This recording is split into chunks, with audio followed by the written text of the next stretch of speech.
Hey, it's Mrs. Golding. We are on page 567 in your packet, number 21 and 22.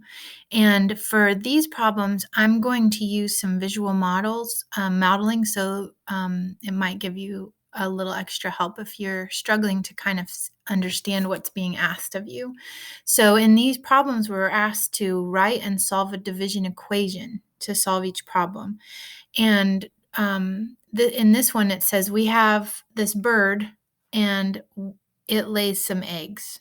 And I'm going to call that X. We don't know how many it laid in total, but it says 1/3 of the eggs hatched. And that was two eggs hatched. Only 1/3 of them hatched. How many eggs did the bird actually lay? So I took this tape diagram here to represent the top is the total, right? This is the total.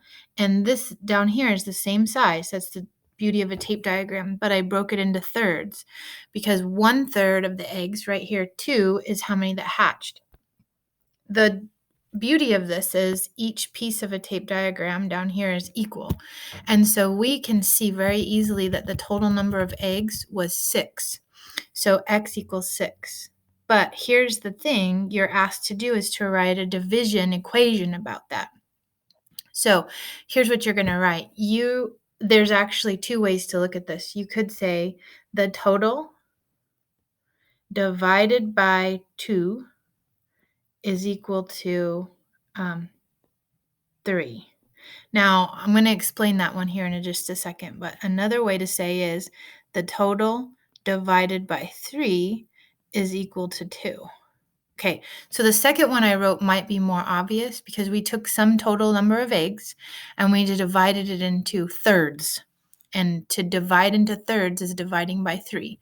1/3 of multiplying by 1/3 is the same as dividing by 3. So this representation is an obvious one. This is another one, and you're going to get the same answer. The same answer of 6 is another way of saying that. Okay, if I go here to number 22, first thing I wanted to tell you, did you know that when you go to the store and you buy a 2x4, which is what you use for a lot of construction projects or anything, you're getting a board that's not actually 2 inches high, 4 inches wide, however you look at it. It's not really a 2x4. It's really 3.5 by 1.5.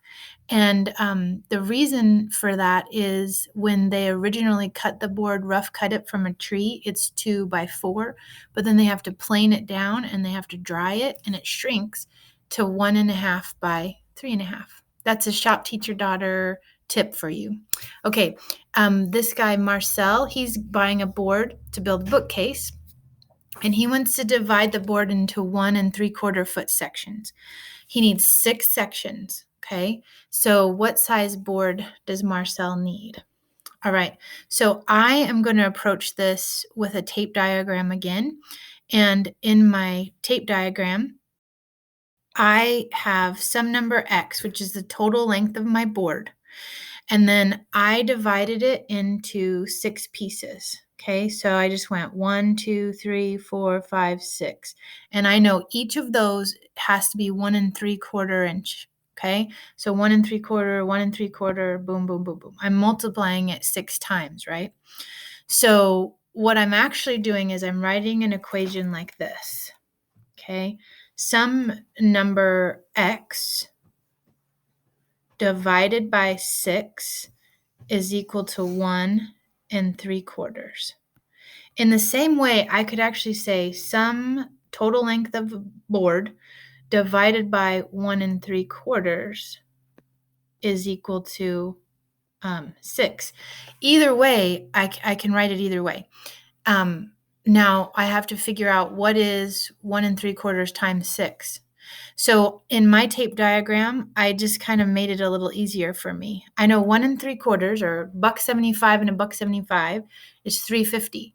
So I need 3 of those. So I just said to myself, 3, 6, 9 plus a whole is 10.50. So my answer is my board has to be 10.5 feet.